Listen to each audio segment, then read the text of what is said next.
Olá a todos, começamos o programa Ponto de Vista. Eu recebo aqui Heitor Maia, presidente do Conselho de Arquitetura e Urbanismo. Muito obrigado por ter aceitado o nosso convite. É sempre uma discussão e o ano que se projeta em 2019 a gente sempre faz essa reflexão.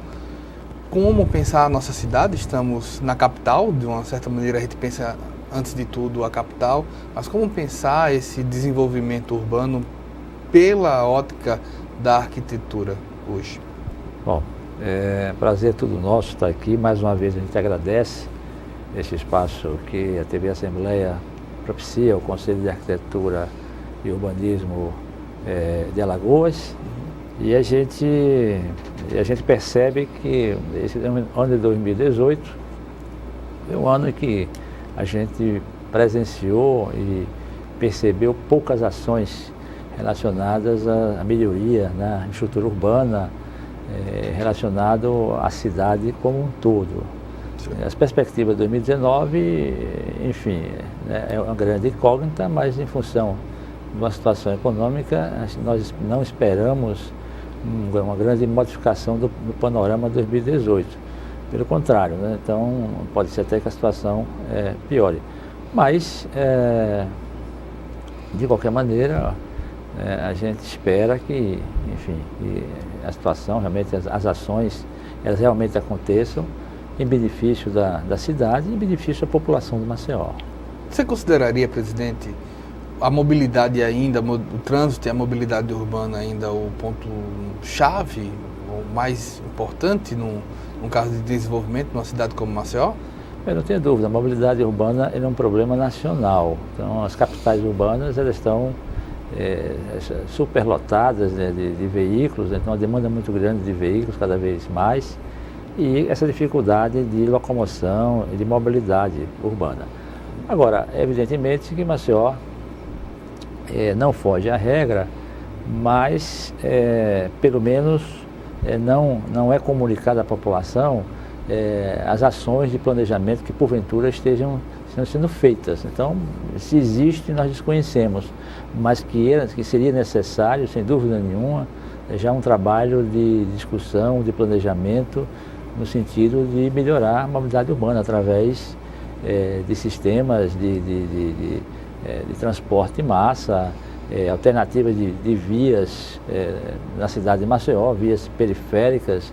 Então, tudo isso se está sendo estudado. Nós não temos conhecimento, isso não é divulgado, e o que passa a impressão é de que nada está sendo feito, né, nesse sentido. Evidentemente que o Estado, né, a partir dessa falta de ação, falta de iniciativa do poder público municipal, o Estado tem tomado algumas iniciativas. Alguns viadutos estão sendo executados, a exemplo da Polícia Rodoviária Federal, outro em Jacarecica. A gente tem, evidentemente, que são obras fundamentais, estruturantes, que vai facilitar a mobilidade urbana. Agora, de certa forma, a gente tem uma certa análise, uma visão crítica com relação a essas obras, porque em algumas situações poderia ter outras soluções técnicas que não fosse o viaduto. O viaduto é um elemento construído de um grande potencial de agressividade na paisagem urbana. Então, se pudesse ser feita uma passagem de nível, por exemplo, ela, né, teria o mesmo efeito, né, funcionaria do mesmo jeito que um viaduto, sem a necessidade de ter essas obras que terminam impactando bastante na paisagem urbana, na parte estética da cidade. A escolha por um viaduto em vez de uma passagem de nível é uma escolha financeira, na opinião? Bom, a gente realmente fica nessa dúvida, né? Porque em algumas situações a passagem de nível é bem mais econômica, né? Agora, a gente percebe que esse projeto na passagem de nível é um projeto bem mais específico, contextual, e que exigiria uma atenção maior por parte do projetista técnico dessa passagem de nível. Enquanto o que a gente vê nesses viadutos é uma espécie de padrão, um padrão horroroso de se construir, com aquela parte de transição entre o nível do solo e a parte de concreto propriamente dita, aquele aterro, aquele obstáculo, né, assim, realmente agressivo. A gente se sente mal em olhar aquela construção. Então, talvez, né, por comodidade, talvez por interesse das construtoras que detêm esse projeto, entre aspas, padrão, que a gente vê repetido não só nas estradas, mas agora também nas cidades, são viadutos rodoviários, sendo inseridos na malha urbana da cidade, e que, enfim, me preocupa por esse aspecto, né? Principalmente por esse aspecto paisagístico e estético, de interferência e de grande impacto na vizinhança. Então, muitas construções que estão naquela vizinhança são extremamente prejudicados por aquele elemento que obstrui a paisagem, obstrui a ventilação, obstrui a visão por parte daquelas construções que estão ao seu redor. Presidente, me dá a impressão de quem acompanha a cidade como um jornalista, de que os poderes públicos, independente da gestão, independente do atual prefeito, do prefeito anterior, do prefeito anterior ao anterior, teriam dificuldades, não só em Maceió, mas em todo o Brasil, de discutir alguns projetos urbanos com os setores da sociedade. É uma opinião de um jornalista. Exemplo, não só num caso desse, do viaduto, mas em casos como projetos do Alagoinha, por exemplo. Me dá a impressão de que não se chama à mesa o coordenador de um projeto como esse, posso estar equivocado, abro aqui a TV para ser contestado, de se dar um telefonema para, presidente do conselho, a gente quer um representante do conselho para dar um posicionamento sobre esse projeto, representantes da faculdade, o FAO, o NIT, SESMAC, queríamos, e representante da sociedade, cadê a associação de bairro?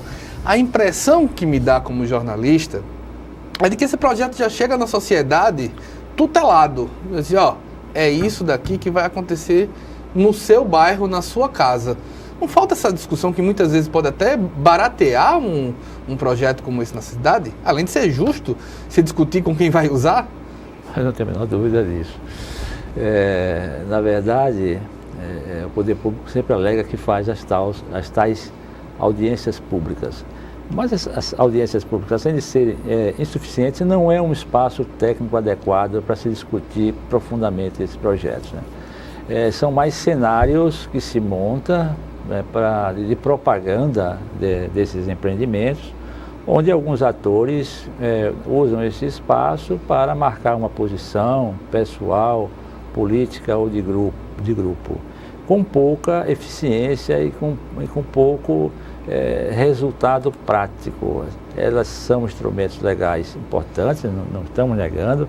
Agora, era preciso haver, sem dúvida nenhuma, uma participação maior da sociedade civil organizada, mas principalmente da sociedade técnica organizada através das suas entidades, né, das instituições que têm esse conhecimento e que poderia contribuir para a melhoria, para a otimização, né, desses empreendimentos, não só do ponto de vista econômico, mas principalmente do ponto de vista de uso por parte da população. Se a gente pega, por exemplo, esses viadutos já vieram pacotes prontos, isso aí é padrão nacional e tem um problema, não podemos deixar de reconhecer que é uma iniciativa positiva, né? Ninguém faz nada, então alguém vai lá e faz alguma coisa. Mas essa coisa, entre aspas, ela poderia ser feita de outra maneira, de maneira mais eficiente, de uma maneira melhor para a cidade e para a população da cidade. A prefeitura, por exemplo, ela passa assim, um grande tempo discutindo essa renovação, essa atualização do plano diretor, faz algumas reuniões ampliadas. Nós participamos de uma reunião em janeiro de 2018, né, por convocação da Secretaria de Planejamento responsável pela atualização do plano diretor, e mais nada, né? Então, passou um ano todo sem ter mais notícia, e que as informações e as tratativas relacionadas ao plano diretor, elas são guardadas, me parece que a 7 chaves, não sei por que motivo, né? Não sei por que motivo. Disse que se evita pressão política, né? Pressão, ingerências políticas na elaboração, mas, enfim, é de interesse público, então deveria haver a maior transparência pública possível, né, nós não temos conhecimento do que está sendo tratado, né? E esperamos, assim, temos a esperança real de que seja um instrumento renovador, e seja um instrumento moderno e que venha facilitar o desenvolvimento da cidade. Novas construções feitas sem os entraves burocráticos, sem as exigências absurdas que hoje são praticadas no poder público municipal. Inadmissível certas exigências, certos entraves, demora e exigências que não estão previstas na lei, né? Então existe corpos funcionais técnicos extrapolando as suas funções legais e atrapalhando a profissão. Isso é uma meta que nós vamos traçar e vamos ter que enfrentar esse problema em 2019. Então chegou o limite da paciência, o prejuízo que isso traz para o exercício da arquitetura e urbanismo. Projetos que passam anos para serem aprovados.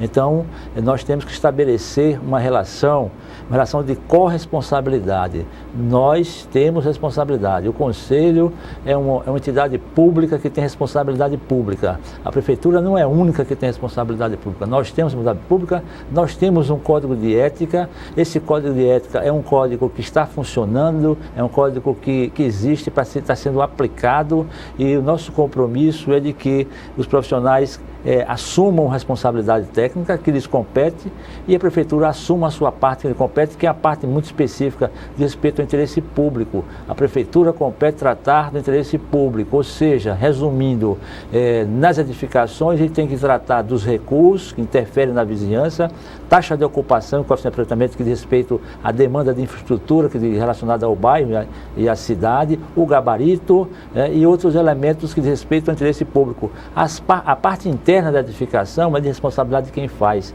É uma relação de quem faz e de quem adquire a obra. Então não tem que estar se interferindo em detalhezinhos de uma jardineira que está assim, que está assado, se a porta abre para frente, abre para trás. Então a Prefeitura não tem que se interferir. Isso causa um transtorno assim, inimaginável e prejuízo da população, né? Nós estamos atentos ao prejuízo do exercício da profissão, mas também a população. A população demanda meses e meses para ter sua edificação aprovada, e muitas vezes eles entediam e chega ao ponto de não dar prosseguimento a esses processos legais de aprovação e faz do jeito que quer. Tanto é que a cidade, 90% da cidade é feita de maneira clandestina, entre aspas, né?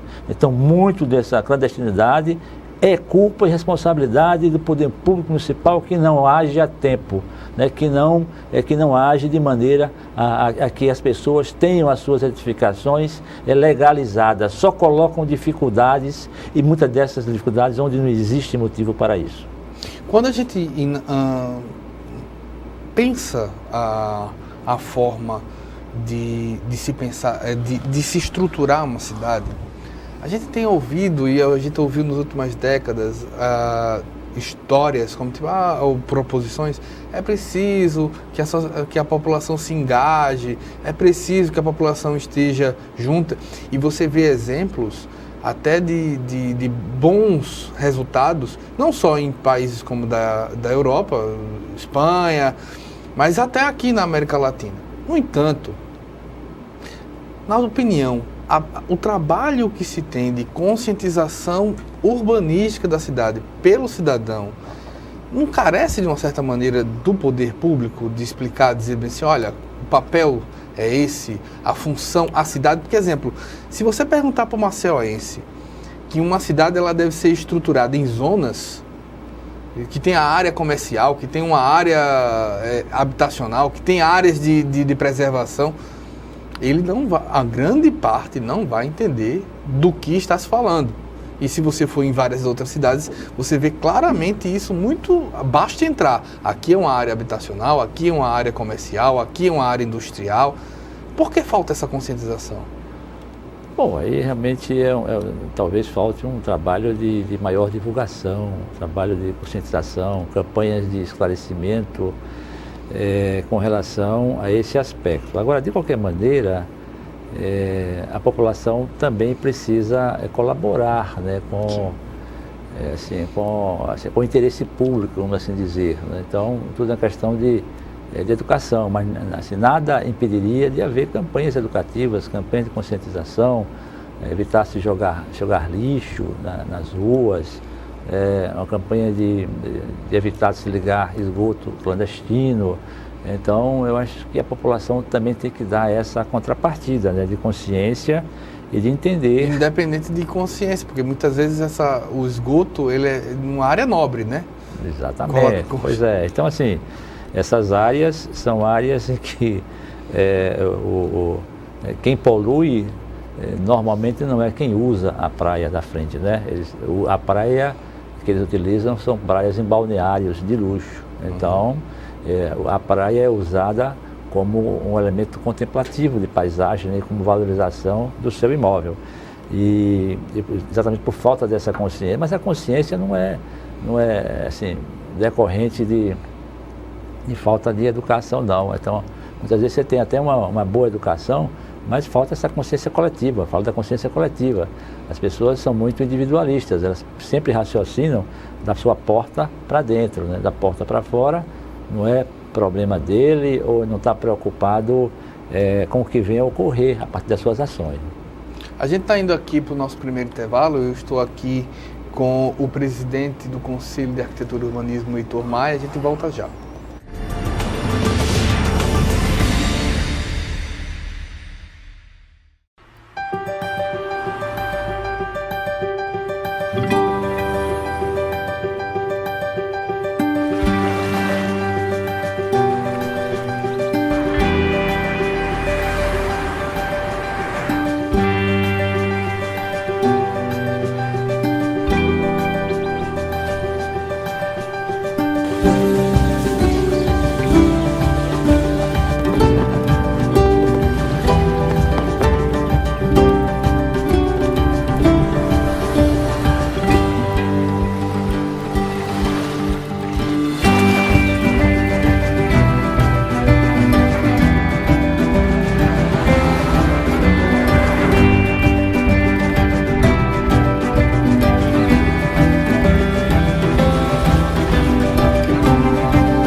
Ei, eu queria poder falar com você.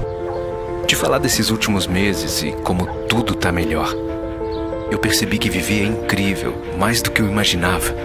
Ser pai era um sonho e você me permitiu presenciar o nascimento da minha filha. Foi lindo. Pintei o quarto dela exatamente como imaginei. Antes de você, eu tinha medo de não conseguir estar presente quando esse momento chegasse. Queria te contar que, por sua causa, eu pude viver tudo isso. Provavelmente outras pessoas por aí querem te falar muita coisa também. Acho que você teria orgulho. Não só por mim, mas por ter feito algo tão nobre por pessoas que nunca viu. Eu só queria dizer obrigado. Obrigado por me dar mais tempo com a minha família. Obrigado pela sua doação de sangue.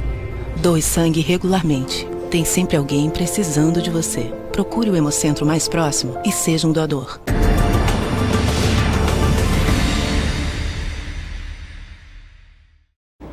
Voltamos com o programa Ponto de Vista. Eu estou aqui com o presidente do Conselho de Arquitetura e Urbanismo, o Heitor Maia, o CAU aqui de Alagoas. Como fazer um balanço do que ocorreu com o CAU hoje em 2018? Bom, eu fico muito feliz, né? Fizemos aquilo que era possível fazer em função dos nossos poucos recursos. Eu sempre digo que o Conselho, ele não tem só a função de fiscalizar o exercício da profissão. Isso é um aspecto legal da nossa função. E está na nossa lei, né? Por sorte, no artigo 24 da nossa lei, estão previstas 3 funções básicas do Conselho. Uma é essa, de fiscalizar a profissão e evitar o exercício ilegal da profissão. Mas o outro que também é muito importante para nós, que é seguir um código de ética. Então a profissão ela deve ser exercida sob os parâmetros do nosso código de ética. E um terceiro que a profissão tem que ser exercida por qualidade. Então legalidade, ética e qualidade formam o tripé das ações do Conselho. Certo. Em 2019, nós fiscalizamos 360 obras, uma obra por dia, né? E nós só temos um fiscal. Além do fiscal fazer essa fiscalização em loco, ele tem que fazer todo um trabalho de sistematização da informação, de acompanhamento desses processos que são gerados e que realmente é o máximo que nós podemos fazer. Essa fiscalização é feita de maneira inteligente, então planejamento e inteligência para otimizar os poucos recursos que nós temos. Nós atendemos mais de 4.600 demandas entre o atendimento presencial, entre o atendimento de telefone, no Facebook e nos canais de internet, de Instagram, etc. Então é uma demanda grande para um quadro muito resumido de profissionais, né, de funcionários. Mas cada vez mais a gente procura fazer com que eles tenham treinamento e aperfeiçoamento para dar resposta, né, a essa demanda que nos é solicitada por parte dos profissionais e por parte da sociedade também. Nós realizamos nosso segundo edital, a nossa principal ação em assistência técnica de habitação e interesse social, onde sexta-feira próxima passada assinamos o contrato com 4 arquitetos, 4 jovens arquitetos, que foram selecionados através do edital público e que vão atuar em comunidades carentes.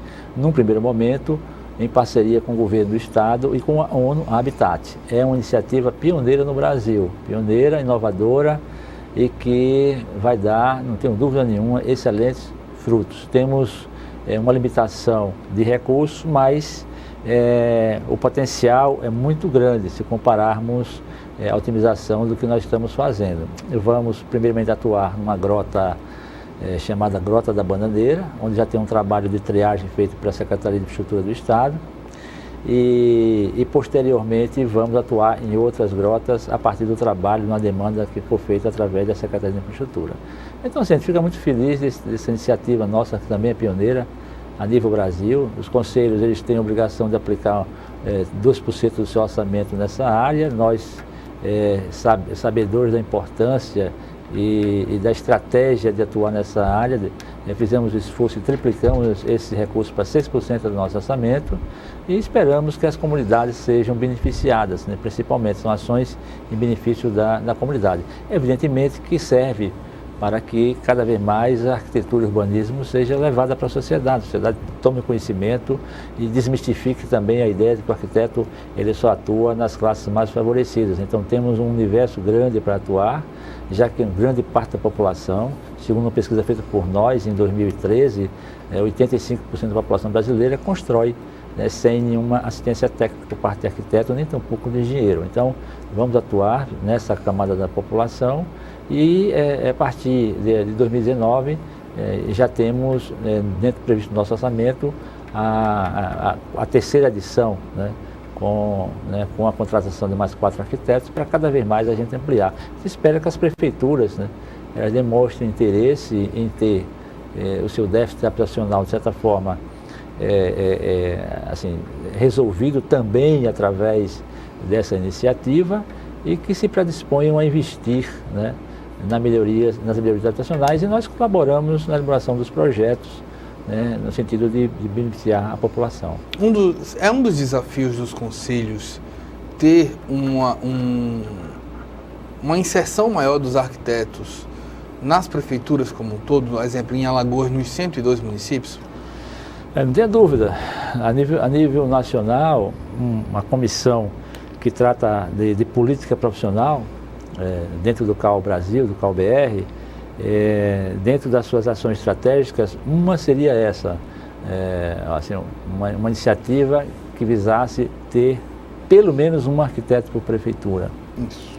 Mas isso aí estaria muito facilitado hoje pela essa possibilidade de fazer compartilhamento. Então, necessariamente, um arquiteto ele não precisaria atuar naqueles municípios menores. Né? Tem os consórcios. Poderia haver uma espécie de compartilhamento de algumas prefeituras, formar uma espécie de consórcio e ter um arquiteto que pudesse dividir seu tempo nessas prefeituras menores. Então isso é um projeto, isso é uma iniciativa estratégica e que a gente, aos poucos, vai levando essa ideia nas prefeituras, né? Então, esse profissional ele é fundamental, tanto para atuar no planejamento desses municípios, né? Então, as cidades, por menor que seja, precisam de um planejamento, quanto para acompanhar todo o desenvolvimento territorial, né, que acontece nesses municípios, evitando as situações de irregularidade ou a implantação em áreas de risco, que gera catástrofe, etc.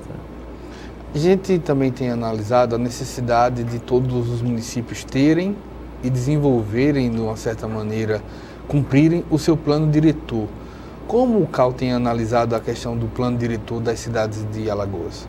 Bom, exatamente. Então, esse profissional, ele viria no sentido de atuar como um elemento de fiscalizador desses planos diretores. Então, as cidades brasileiras acima de 10 mil habitantes estão obrigadas a ter um plano diretor.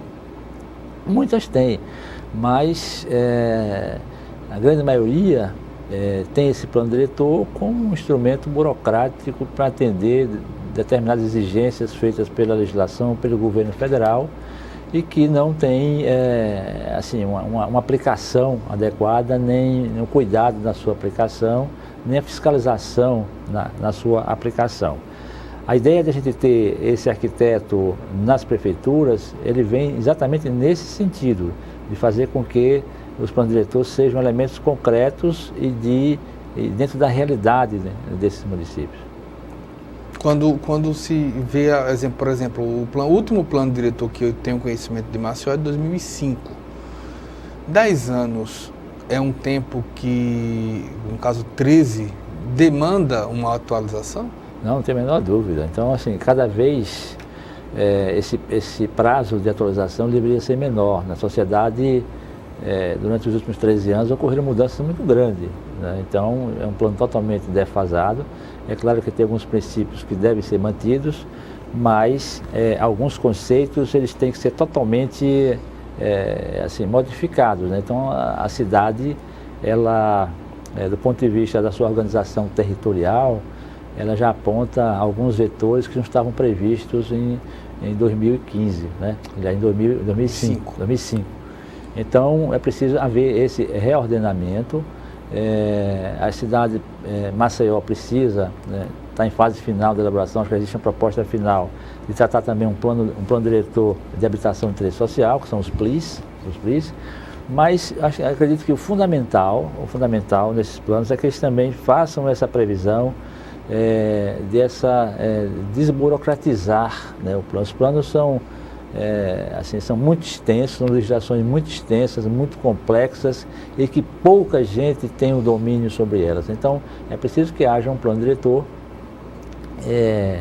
mais simplificado, mais ágil e que se detenha naqueles pontos que são fundamentais, não ser um elemento dificultador do desenvolvimento da cidade, ser um elemento que preserve e cuide, né, dos princípios urbanísticos, mas que propicie uma maior liberdade, uma maior flexibilidade, desde que se tenha responsabilidade na sua implantação e no seu uso, enfim, em benefício da sociedade, em benefício do próprio município, para o desenvolvimento urbano do município. Pois bem, eu estou aqui com o Heitor Maia, quero agradecer bastante o presidente do Conselho de Arquitetura e Urbanismo aqui de Alagoas, CAL, desejar não só parabenizar pelo 2018, desejar um ótimo 2019. Obrigado, nós agradecemos e esperamos que 2019 força para que continuarmos, né, trabalhando em prol da profissão e, consequentemente, em benefício da sociedade. A gente vai para o intervalo, volta já.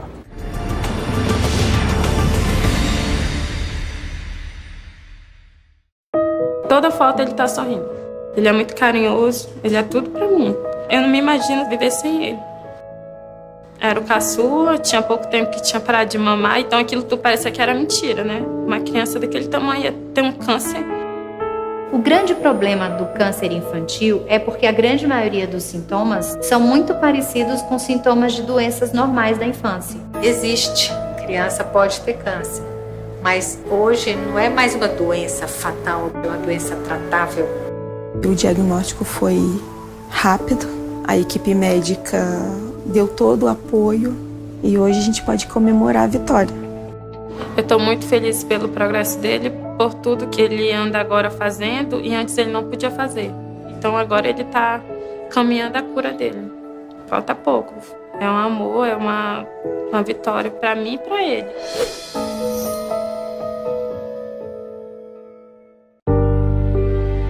Minha filha deixou um vazio tão grande na família. Que só quem passou por isso na família ou próximo sabe como que é, né? Foi um dos momentos mais difíceis da minha vida.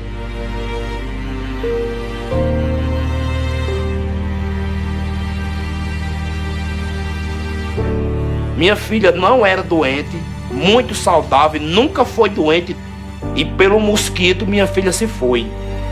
Ele não conseguia mais trabalhar por causa das dores e em cima da cama. E a renda que sustentava a casa dele com a minha mãe, essa renda parou, né? Mas assim, ela ainda não anda, ela não senta, ela não fala. Eu, graças a Deus, ainda tenho a minha filha comigo. O perigo é para todos, o combate também. Faça a sua parte. Com ações simples, podemos combater o mosquito. Ministério da Saúde, Governo Federal. O Brasil terá pela primeira vez uma Base Nacional Comum Curricular. O documento é democrático e respeita as diferenças. Com a base, todos os estudantes do país, de escola pública ou particular, terão os mesmos direitos de aprendizagem. Hoje a aula é sobre cidadania. Isso é bom. Se a base da educação é a mesma, as oportunidades também serão. Ministério da Educação, Governo Federal. O verde das florestas está em nossa bandeira. E ainda que tentem destruir nosso maior patrimônio, nunca vamos deixar de lutar por ele. Por nossas vidas, por nosso planeta, por nossos filhos e netos. Somos independentes, somos Greenpeace. Batemos de frente contra governos e empresas que roubam as riquezas do planeta. Precisamos de todos juntos por essa causa. Acesse somosportodos.org e assine as petições. Faça parte dessa mudança já. Greenpeace, somos por todos. O Esporte para Todos do Ministério do Esporte promove diversos projetos e programas, como o Virando o Jogo, com atividades esportivas e educacionais. Essa é a Isabel. Marreta Isabel. Prazer. Esse é Cocó. O Ministério dos Esportes trouxe a oportunidade da gente estar transformando esses jovens. Treinar em uma academia que era menor do que essa, e consegui me tornar 4 vezes campeão mundial. Nós que saímos de trabalhos sociais, se não fosse o esporte, eu não estaria aqui com você. Eu creio que com você foi a mesma coisa. Exatamente. Eu venho de projeto social, né? É uma alegria enorme estar podendo ajudar hoje em dia. Então a gente tira os adolescentes, crianças e até adultos de alguma tipo marginalidade, né? Jogador em faixa preta. Aí fui disputar a seletiva, fui pra Brasília. É porque ele lembrou que a gente conseguiu uma kitnet emprestada porque a gente não tinha dinheiro e ele ganhou em primeiro lugar. A gente é do tamanho dos nossos sonhos. O esporte é um direito de todos. Conheça esse e outros projetos do Ministério do Esporte no site Esporte para Todos.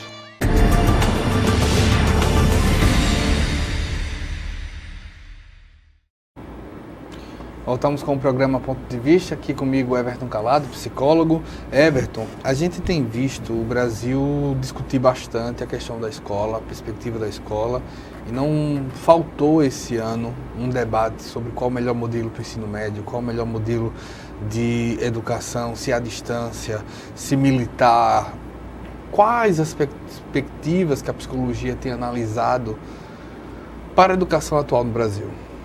Primeiramente, boa tarde, Wendel. É um prazer estar aqui mais uma vez, hoje como presidente da Comissão de Psicologia Escolar e Educacional do CRP15, de aqui de Alagoas, e é desse lugar que a gente gostaria de falar exatamente que no momento histórico crítico e complexo que o país está atravessando, a educação está no centro do debate, no centro das grandes discussões, como deve ser realmente. Mas para a psicologia brasileira, de um modo especial, essa preocupação em um ensino que seja, ao mesmo tempo, de qualidade, mas capaz de ser transformador da sociedade, já está na nossa pauta há um bom tempo. De modo que hoje pensamos que a escola precisa ser vista na sua complexidade institucional, dentro de uma comunidade, dentro de uma sociedade, dentro de uma rede de relações sociais, onde a família e a sociedade não podem ser vistas simplesmente como uma margem dessa escola, mas como componentes desse lugar de formação cidadã do brasileiro, da brasileira. Se pensarmos nessa parte estrutural, o que é mais carece hoje uma escola, principalmente a pública aqui no Brasil? Veja, hoje se tornou difícil a gente apontar um ou o grande problema da escola pública. A gente tem alguns dados de que esse acesso vem aumentando, mas ao mesmo tempo que esse acesso vem aumentando, isso não é acompanhado em termos de um melhoramento na qualidade desse ensino. Isso não é culpa necessariamente do professor da escola em si, mas das condições, e a gente passa aí por questões de orçamento, por questões de estrutura, de formação, de investimento nessa escola, nesses profissionais, que fazem com que a gente esteja ainda muito aquém em termos dos índices mundiais de qualidade da escola. Então, é uma situação que envolve não só vários problemas, mas como vários atores no sentido da superação dessas dificuldades. Por que hoje se tem a sensação, ou se vê, uma violência maior dentro das escolas?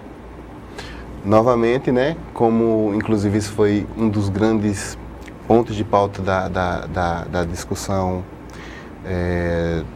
no campo eleitoral, o problema da segurança pública, da criminalidade, ele está generalizado, ele assume formas, uma proporção assustadora, que na verdade a gente não pode localizá-lo na escola como um produto em si mesmo. Na verdade, a escola é a extensão dessa sociedade, que acaba vendo refletir no seu interior, no seu âmbito, aquilo que já está posto por uma estrutura perversa, que também se alimenta de uma falha do próprio sistema educacional e, portanto, dos governos, do Estado, da sociedade como um todo.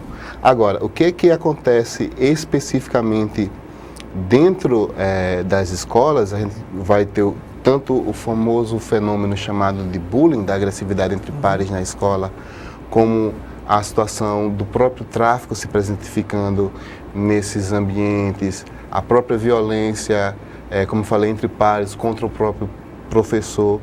Eles são muito mais sintomáticos de uma crise generalizada social, onde a gente precisa pensá-la em sua complexidade, justamente no momento em que talvez o nosso desespero nos leve a pensar que possam haver soluções simplistas, como, por exemplo, de armar a população. A população, e de modo especial nossos jovens e crianças, adolescentes, devem ser armados sim, mas de conhecimento, de cultura, de lazer, de esporte, de uma formação humana, crítica, reflexiva, e essa contribuição que a psicologia acredita que pode contribuir, junto com os professores e outros atores, dentro das escolas. Um dos pontos defendidos, e não só defendidos, já prestes a ser aplicado, é a militarização de muitas escolas. A proposta do presidente eleito, ele já avisou, o próximo ministro da Educação já sinalizou, e há um claro direcionamento para uma conversão em várias escolas, em escolas militares. Como a psicologia analisa essa virada política na construção da educação? Bom, primeiramente eu diria que o presidente eleito deveria estar informado de que a gente já não está mais numa monarquia e muito menos no contexto medieval. Está numa república e toda grande pauta, toda grande discussão passa por um congresso, passa pelas instâncias representativas da sociedade brasileira, que deve ser, num contexto democrático, ouvido. Então, esse debate deve ser feito de modelo de ensino, de modelo de escola, e essa perspectiva militarista, com todo respeito à classe militar em si, ela certamente ela não é contemporânea, ela não responde aos anseios da educação, tanto que você não vê, apesar da dita e real onda conservadora hoje presente no mundo, eu não tenho notícia particularmente de que esse modelo esteja sendo proposto ou implantado, e muito menos com êxito, em qualquer outra parte do mundo. Na verdade, os grandes desafios da educação hoje são outros, e não é esse discurso disciplinar, balizador de comportamentos, no sentido de que a gente pode moldar os indivíduos a imagem e semelhança de um modelo ideal de comportamento que responde àquilo que a gente tem visto, que é o aumento cada vez mais da tecnologia atravessando todas as relações humanas, sejam pessoais, comerciais, econômicas, enfim. Só para ficar nesse exemplo, a tecnologia e toda a transformação que vem fazendo o nosso mundo chamado pós-moderno é o que está na agenda de quem pensa a educação do futuro, a educação desse mundo contemporâneo. Então, eu diria que é, no mínimo, lamentável a gente estar pensando em voltar aos anos 60, aos anos 70, quando, na verdade, o futuro que se apresenta desde já tem outros desafios muito mais complexos. Como se adequar para esse desafio tecnológico? Bom, novamente a gente traz a responsabilidade e o papel do Estado como o grande patrocinador, o grande financiador das políticas públicas, e isso vai estar diretamente relacionado ao papel do professor, do educador da maneira geral, que todos que fazem educação são educadores na escola, na universidade, enfim, e passa pela possibilidade de um investimento, de uma capacitação que permita a esse professor, também tendo acesso a tecnologias, a uma modernização desse ensino, acompanhar os desafios da formação que hoje nós temos, que passa, assim, por certa flexibilização dos currículos, que não quer dizer que a gente precise voltar também a um modelo mercantilista de linha de produção, onde a gente vai pensar a escola como um produtor de técnicos, no sentido mais restrito da palavra. Mas a escola ajudando a sociedade a produzir os seus futuros profissionais e cidadãos que possam dar conta do mundo em suas complexidades contemporâneas. Quando se imagina também que no governo Temer algumas das disciplinas foram retiradas, ou pelo menos flexibilizadas, sociologia, filosofia, espanhol, para a manutenção e mais fixamente de disciplinas como português e matemática e, dependendo de onde, geografia, história, química e por aí vai. Como pensar esse ensino médio de uma forma tão compartimentalizada? Bom, veja, teve uma época que a própria psicologia brasileira também ensaiou politicamente, né? A gente não conseguiu maiores avanços, de estar presente também no currículo do ensino médio, né? A psicologia aliada à filosofia, à sociologia, às disciplinas mais humanas, né?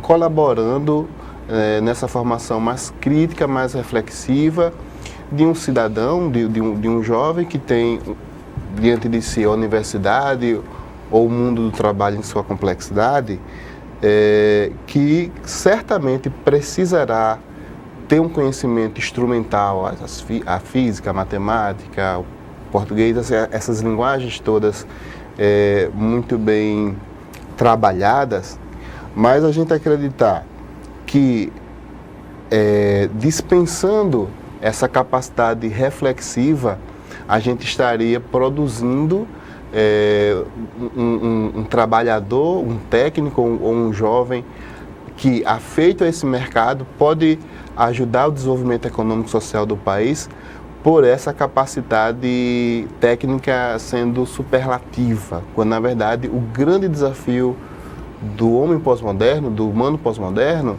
é o de pensar a complexidade, é de ser criativo, é de ser inventivo e de se adaptar realmente a esse novo mundo novo, talvez não tão admirável, que está se desenhando, porque a dor e a delícia desse mundo tão tecnológico estão postas e estão dadas. Eu estou aqui com o Everton Calado, presidente da Comissão de Psicologia Escolar do CRP 15. A gente está indo para um breve intervalo, a gente volta já.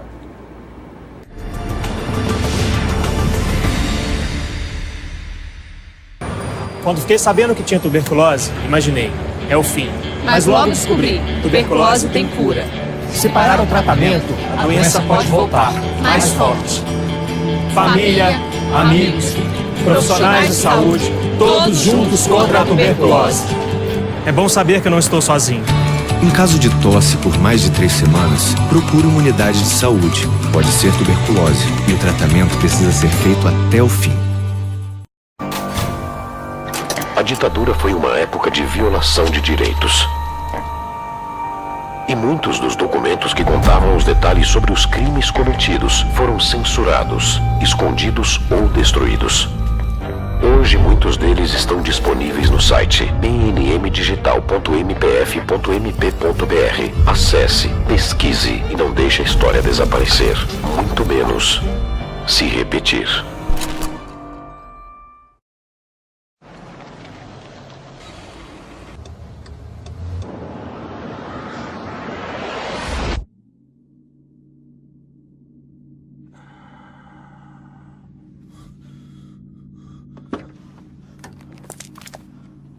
Mate. Oh, I'm so sorry. I thought there was time. He's just pulled out. I don't have time to stop. Oh, come on, mate. It was a simple mistake. I know if I was going a bit slower. Please. I've got my boy in the back.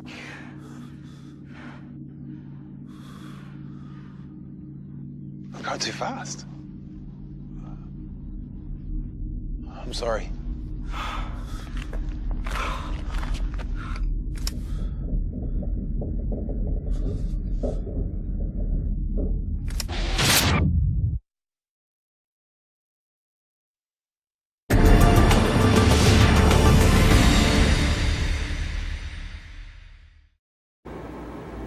Voltamos com o programa Ponto de Vista. Estou aqui com Everton Calado, presidente da Comissão de Psicologia Escolar do CRP15.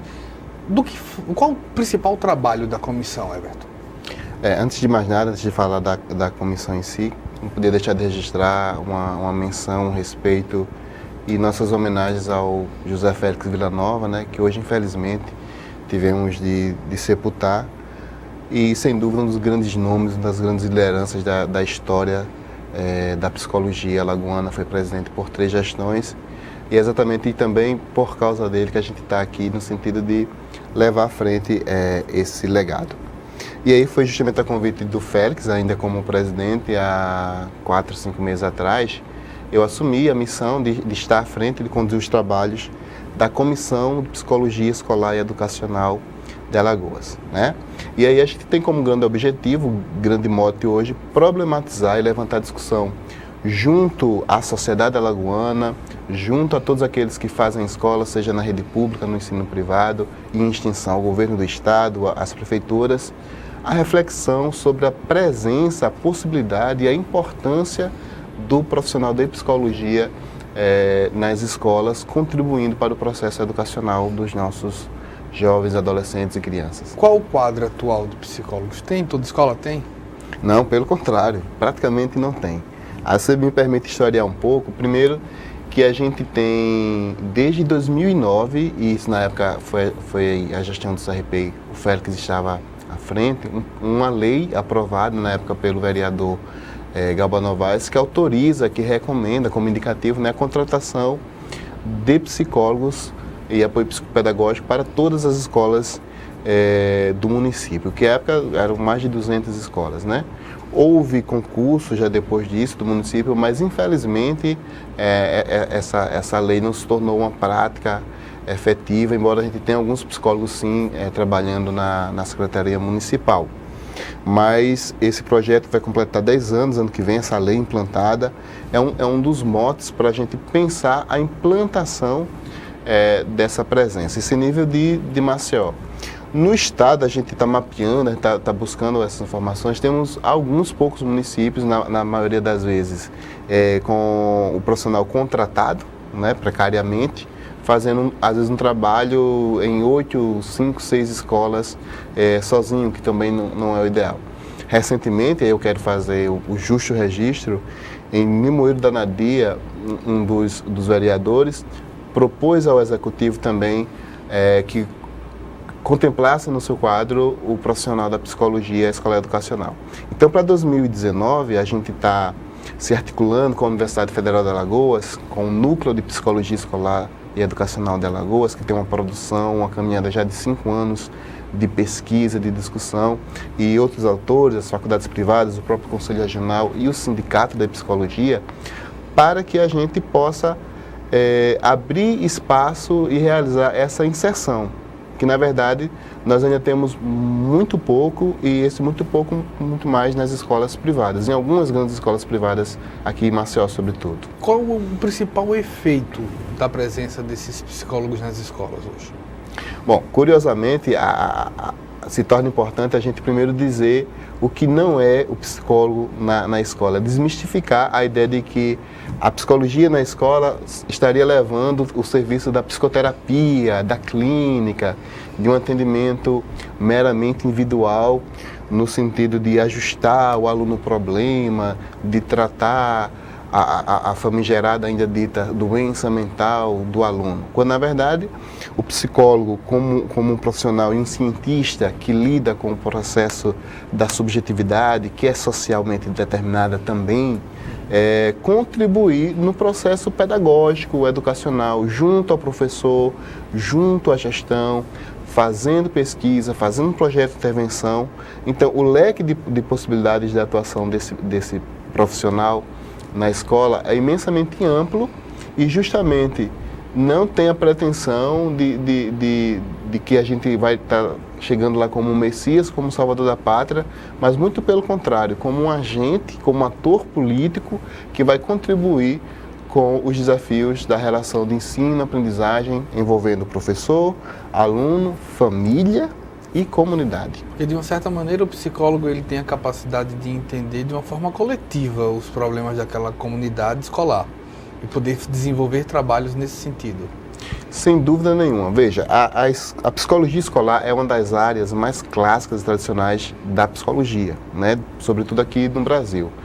Só que por muito tempo a gente esteve sim preso ao modelo individualizante, psicometrista, quando na verdade de 25 anos para cá a gente tem uma verdadeira virada crítica na psicologia brasileira que consensualmente aponta para um compromisso social, onde a nossa formação ela se reorienta e é rediscutida no sentido de que a gente possa compreender o processo de ensino-aprendizagem, a relação do aluno com a escola e todos os desafios que envolvem esse cotidiano escolar como parte de uma teia social, cultural, histórica, onde o nosso olhar ele supera muito essa visão restrita de que a psicologia só pensa o intrapsíquico. Até porque esse intrapsíquico, ele existe, mas ele existe a partir também da composição social, cultural e com todos esses vieses da complexidade do humano. Além desses pontos mais gerais, ainda é um desafio nas escolas trabalhar a questão mais sensível de evitar bullying, de evitar um dano psicológico a alguns alunos? Bom, novamente eu problematizo o mais sensível, né? Porque a agressividade entre pares, chamado bullying, é um problema entre tantos outros que a escola hoje abarca, que a escola hoje serve de palco, né?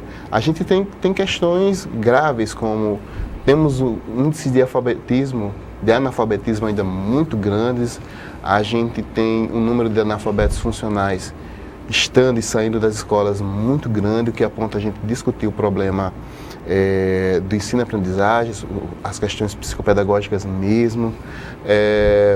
A saúde do professor também é um objeto de nossa preocupação.